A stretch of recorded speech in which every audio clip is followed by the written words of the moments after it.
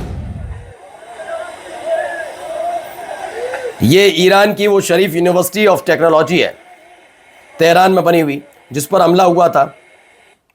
अब शिक्षण संस्थानों को खोलकर न केवल अमेरिका और इजराइल निशाना बना रहे हैं, बल्कि उल्टा इजराइल भी कुछ ऐसा ही कर रहा है कि एक के बाद एक हमले करके ईरान इजराइल पर अटैक करके कैसे हालात वहां पर पैदा कर रहा है, वो तो आपको दिखा रहा हूं। Breaking war criminal Trump, if they don't make a deal we are gonna blow everything up and take the oil. ये आदमी अमेरिका ने कोई भरोसे काबिल नहीं। यह आदमी इतना ज्यादा परेशान है कि खुद के इसके अपने देश में इससे नफरत कर रहे हैं लोग। Iran rejects US proposal to open Strait of Hormuz in exchange of temporary ceasefire। Wall street journal WSJ की रिपोर्ट है कि एक बार फिर से पिछले 72 घंटे में दूसरी लताड़ है अमेरिका को।